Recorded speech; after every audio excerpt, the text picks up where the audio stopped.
Big Boss season 9 இப்போ ரொம்பவே மோசமா போயிட்டு இருக்கு அப்படின்னு தான் சொல்லணும்.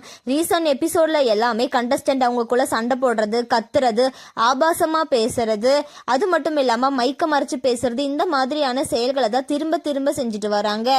அண்ட் அது மட்டும் இல்லாம இப்போ பிக் பாஸே மதிக்கிறது கிடையாது. பிக் பாஸ் பேசும்போது அவங்க எந்திரிச்சு அவங்களுக்குள்ள சண்டை போடுறது, கத்துறது, இந்த மாதிரியான செயல்களை தான் செஞ்சுட்டு வராங்க. இது வரைக்கும் 8 சீசன்ல யாருமே பிக் பாஸை மதிக்காம இருந்ததே கிடையாது. ஆனா இந்த சீசன்ல கண்டஸ்டன்ட் பிக் பாஸ் மதிக்கிறதே கிடையாது. அதனால கடுப்பான ரியல் பிக் பாஸ் அவர் இன்ஸ்டாகிராம்ல ஒரு ஸ்டோரியை ஷேர் பண்ணியிருக்காரு.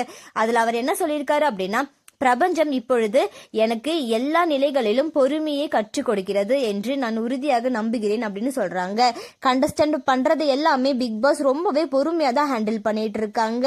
இதனால கடுப்பான பிக் பாஸ் இந்த சீசன் 9ல தொடர்ந்து இருப்பாரா அண்ட் விலகுவாரா அப்படின்னு எல்லாம் தெரியல. வெயிட் பண்ணி பார்க்கலாம். பிக் பாஸ் சீசன் 9 போறதை பத்தி உங்களோட கருத்துக்களை கமெண்ட்ல சொல்லுங்க. அண்ட் இந்த மாதிரியான அப்டேட்ஸ்க்கு நம்மளோட சேனலை சப்ஸ்கிரைப் பண்ணிக்கோங்க.